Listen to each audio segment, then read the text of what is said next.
Today we are going to be talking about the book The Wedding People by Alison Espach. This is our final book club book of 2025. Thank you to everyone who has supported the book club series on the channel. This is the first fiction book that we did as well. I love a good self-help book, and so we have been reading a lot of nonfiction books. Some of the favorites that we did a memoir, No One Tells You This by Glynis McNichol. She is a single woman without kids. We did The Next Happy, which is about a woman who gives some tips and self-help advice after going through infertility and it not resulting in a child. We also did The Courage to Be Disliked, which I loved that book. I still use the principles in that book all the time. F It, Be at Peace with Life, Just as It Is. We also did that book. And we are ending with fiction with The Wedding People by Alison Espach. I think I was late to this one. I think a lot of people read this last year. I loved this book. I thought it was really um, interesting concept. I thought it's a concept that's not talked about a lot. Also, I thought all the characters were pretty likable. They were very flawed people, and that made them very kind of relatable in this like quirky way. Also, I just thought it talked about it kind of juxtaposed this like death grief with infertility or not having kids grief too. It really talks about some pretty heavy topics. So what I've done in terms of how to do a book club discussion like this, I've pulled up some questions about the book and then I'm just going to answer them.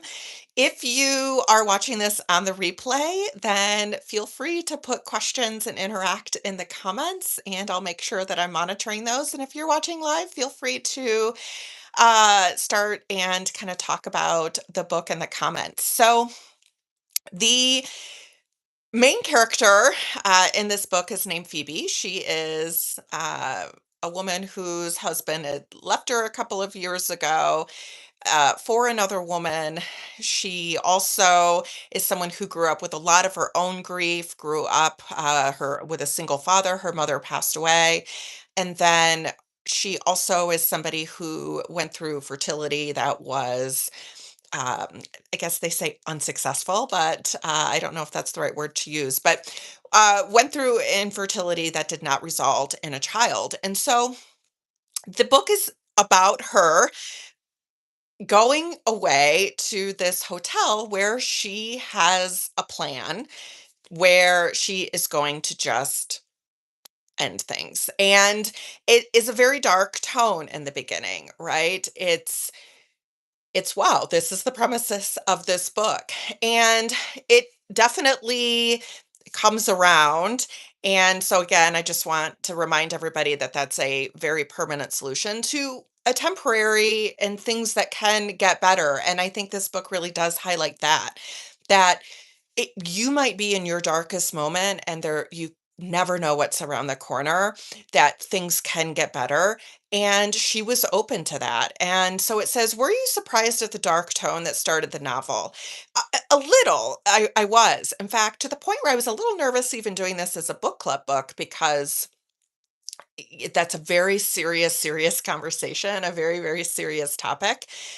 And I wanted to just be aware of that and mindful of that. And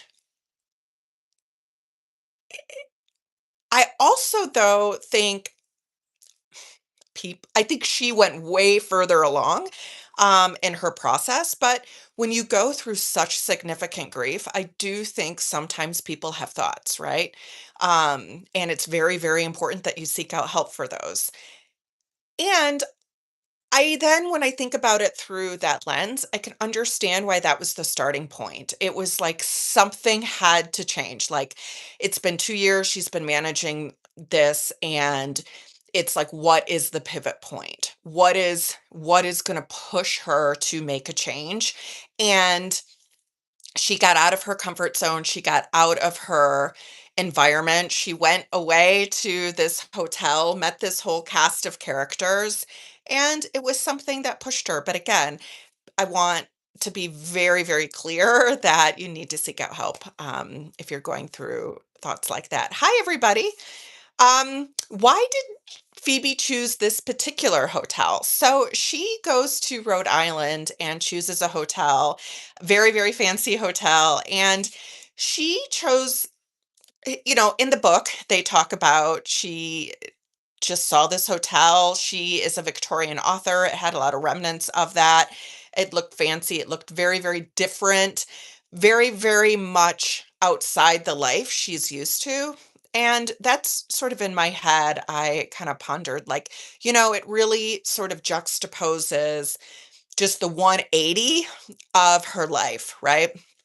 And this hotel was something that it was not in her stratosphere before going to a place like that. And so I think it helped really solidify that idea of getting out of her current state, getting out of her current world. And I thought the author did a really good job of kind of describing her life as full of a lot of grief and invisibility and not feeling seen and just kind of low moods and depression, right?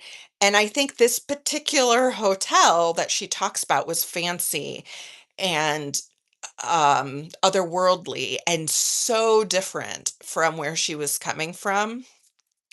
I think if like we think about the hotel as a character, it was like the opposite. So she went from point A to like point Z almost.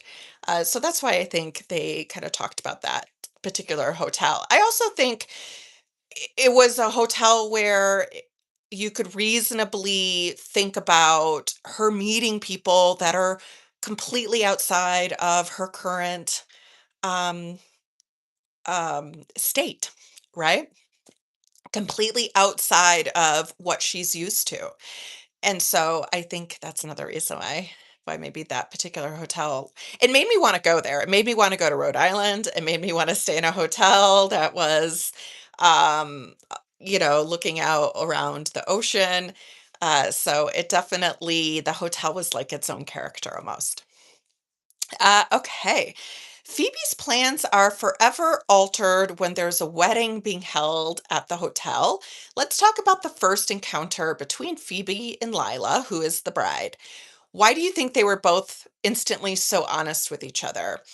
I think that they were both in desperate places.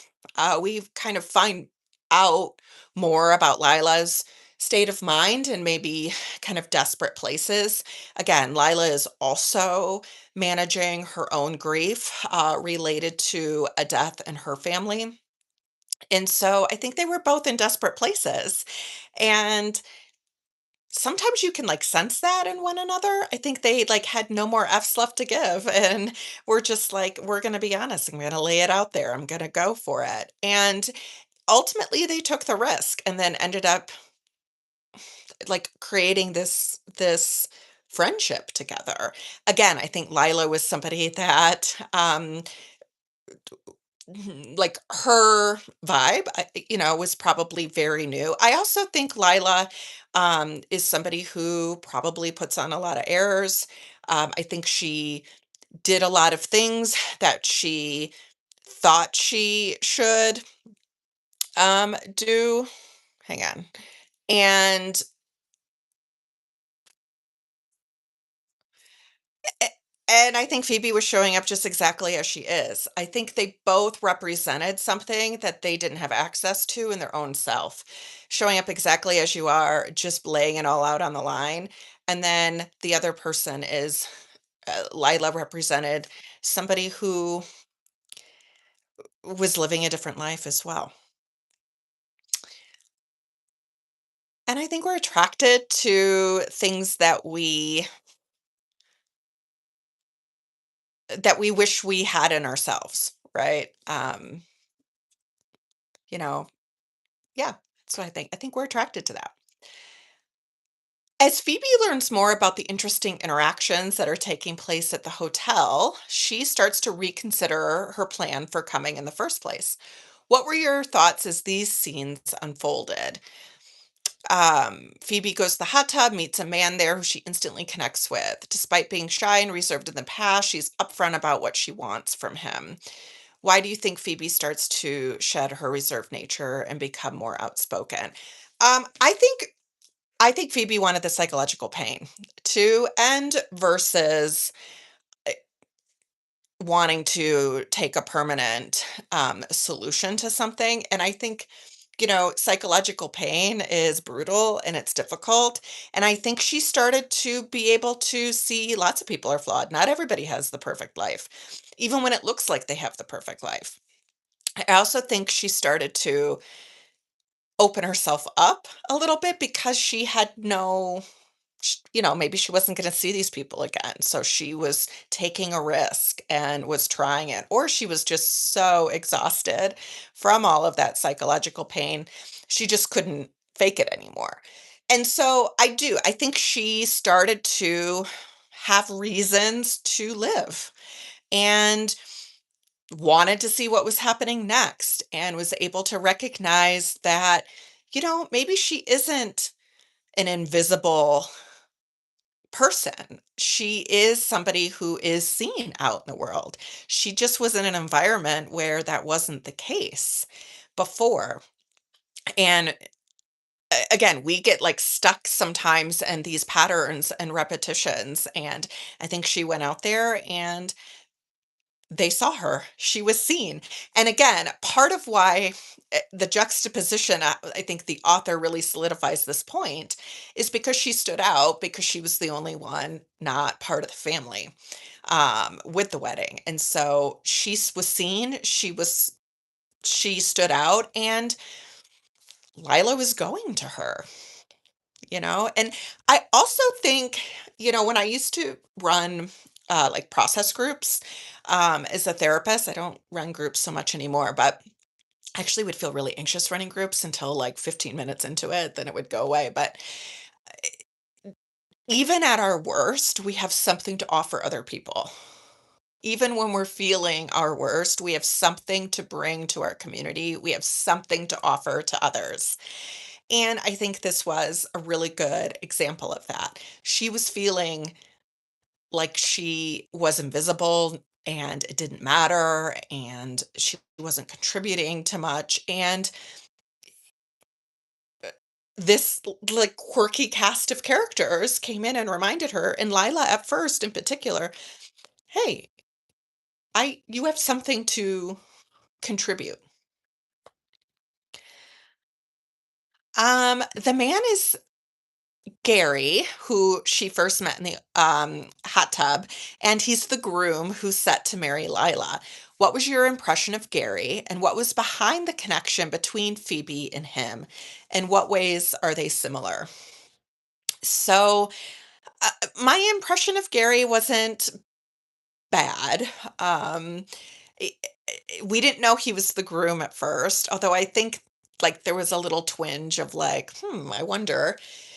There was. The thing about Gary is he was also going through grief. We find out that his wife passed away and also may have sort of taken steps to manage grief by getting in this relationship, and this is how he ends up here today.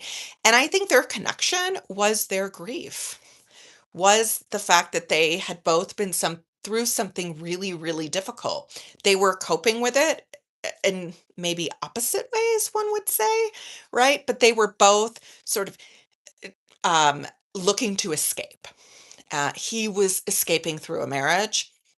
She was looking to escape in a different way. And I think they had that connection, that similarity in that. The in therapy, we sometimes talk about the trauma bond that can occur. But I did get the sense that he wasn't overtly happy either. The story features plenty of flashbacks as we learn that Phoebe's ex-husband, Matt, cheated on her with a colleague and initiated the divorce. Why was it important for the reader to read these flashbacks?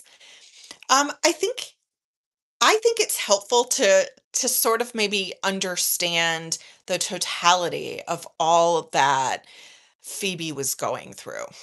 Like not only was she managing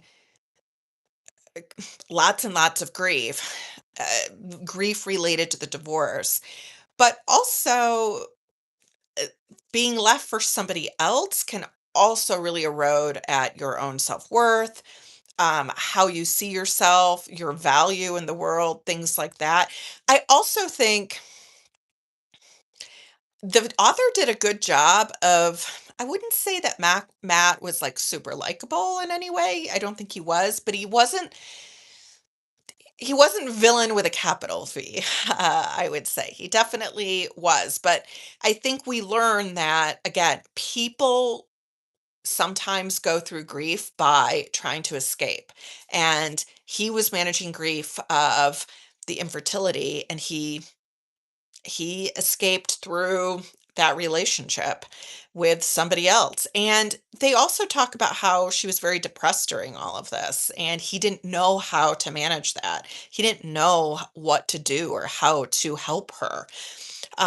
I think a lot of women who go through infertility, they talk about, my work with childless women, talk about how, fertility clinics don't really have a lot for the women that don't get the ending where there's a child there, and that it takes a very significant toll on couples. But I think it was important to understand how Phoebe got to current state.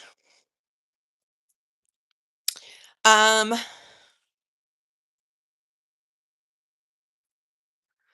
Phoebe hoped to become a mother, but it wasn't in the cards for her, at least to have a biological child. Let's talk about how this revelation impacted both Phoebe and her relationship with Matt. Yeah, I think I just talked about that a little bit. I think significant amounts of grief, along with no roadmap, support, or or knowing what to do with that. When we talk about grief related to like a death event, it's clunky. It's not great. But there's at least some traditions and some general things people know to do. Like acknowledge it. And grief related to something that didn't happen, or disenfranchised grief when people may not know that it's happening, is people kind of revert inward sometimes, and it's not talked about. They don't necessarily have an outlet for it. And it can start to feel really isolating. And then if you start to sort of find ways to distract yourself or something that makes you feel a little bit different, sometimes that's difficult. The thing about the book that just, well, like when I was like, Matt, you dirty dog, right? Like, ugh, the fact that he left her for somebody with a child, I just thought, what, like a baby, I just thought was like like an extra dig in there. And I felt for her. Like to get left for another woman would be like really, really difficult anyway. But then when you're a woman who went through infertility, and they made it sound like the infertility stuff was on her side, so, like, he could go out and have a child if he wanted, which I'm sure adds another layer of intensity to try and work through in a relationship. But he left her for a woman that had a baby, and I just think that's, like, just a little, like, twist, with the knife there.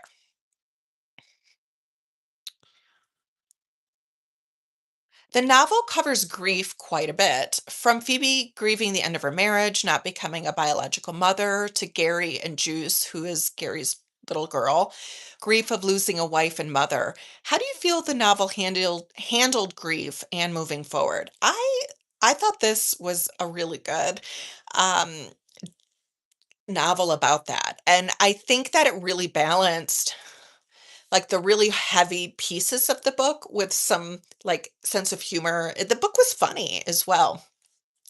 And I think it really, again, showed the toll that grief can take, the toll that grief can make on our decisions, and how you can start to just get on a conveyor belt and then you're making these decisions because you're feeling so much pain. And I thought it did a good job because it was a way to where we weren't like judging them for some of these decisions. We were like, okay, I can see how they got there. I thought that was relatable too. I also think that it helped, you know, if I'm reading this book and I'm answering the question, like, why would these people start to get so close so quickly? And I think that is an answer for that is because they all were experiencing grief in their own way. Even Lila, right? They were all experiencing grief in their own way, um, which was helping them attach. I thought they even did a really good job of that, like shared grief, probably being what drew Gary and Lila together as well, even though they didn't have a lot in common. So I think it was a way where it it made the book be one where we were able to kind of relate and understand and care about all the characters because they were all just trying to they were all just trying to manage something difficult. And then I think in terms of how the novel handled grief and moving forward, I think when they started to feel some supports, they had a space to maybe talk a little bit about it. And they acknowledged what they were going through and the pain they were going through, they then were able to start to make some different decisions that were that were better for them, right? Um, Matt eventually seeks Phoebe out at the hotel when he's concerned she didn't show up for work and she didn't answer text messages. The two seemingly reconcile, but in the end, Phoebe realized they'd outgrown each other. What were your thoughts about their final reunion and officially finding closure? I was glad that she didn't go back to Matt because he came back. I think when you're feeling awful, it's a really easy thing to do to go back to what's familiar. I thought it was, they talked in the story about Lila calling off the wedding, um, being really, really brave. I also think that Phoebe not going back with Matt was also very, very brave. And I think it helped solidify that she, in her head, was like, I'm going to turn the page and I'm going to start living my life for me and I'm going to do something different. And I really respected that. And I think, as someone who's childless, not by choice, uh, obviously that exact scenario wasn't the case, but I think that that's when I started to turn a corner, when I was like, I don't want what I used to have anymore. And I want to now focus on how can I build how can I build something that is realistic to have? Like, how can I have this? And she, again, and Matt didn't deal with his own grief. Remember, he just went away with another woman, and grief will catch up with you.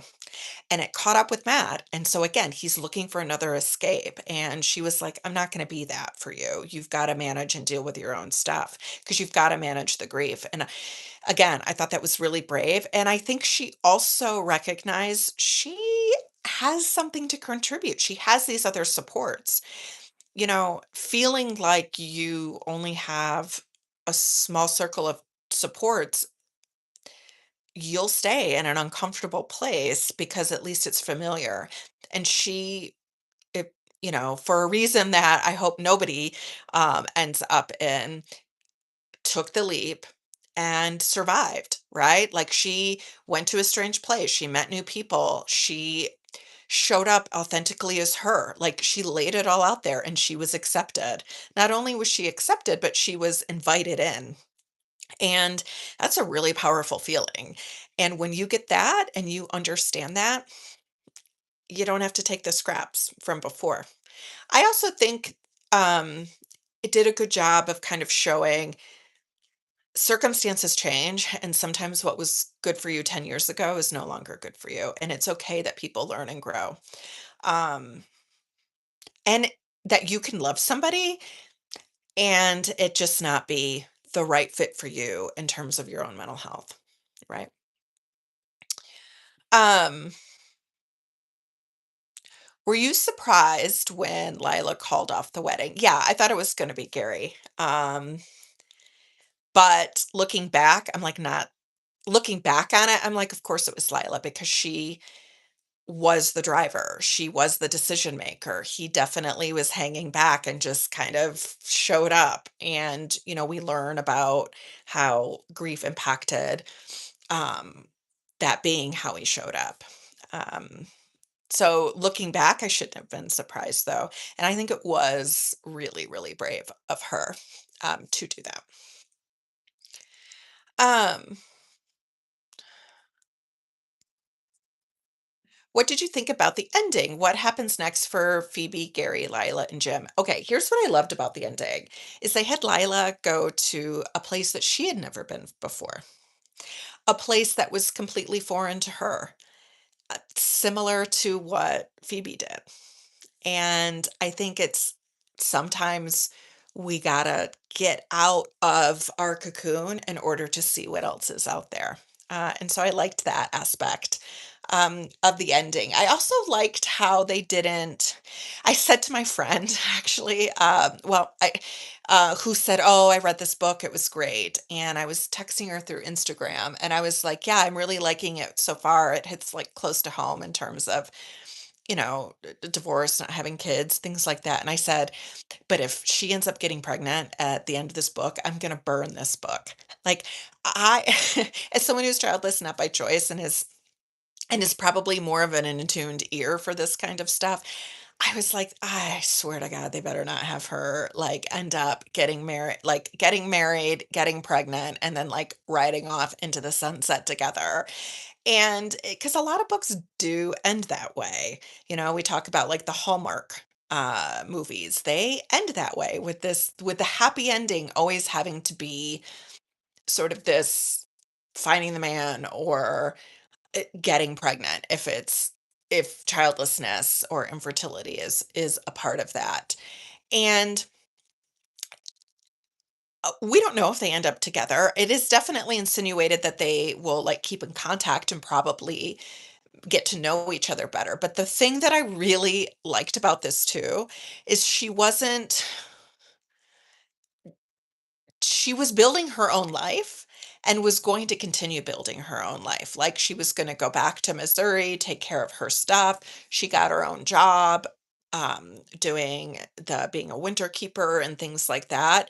So if he was going to fit into that, great, but it wasn't this, now I'm going to lose myself in this next person. I think that we learn that, and again, they did a good job of kind of talking about somebody who experienced grief very, very young by losing her own mother, right? And then watching her father be in his own grief and maybe not be able to show up as a parent in exactly all the right ways based on just his own grief. And it helps explain how someone can just not know yourself, lose yourself, and like losing yourself in these sort of different areas. And the book ended with her continuing to pivot and continuing to flip the script a little bit. And while she may end up with Gary, I don't, it's insinuated, but it isn't like a happy ever after into the sunset. I feel like I think they did a good job, or the author did a good job of balancing that. But it was more so Phoebe is s- in fact, I think the very end of the book, she like steps out in front of the hotel. Like she steps out into the world essentially. And you definitely felt that. That was like the literal ending of the book, but also kind of the metaphoric ending of the book too. Uh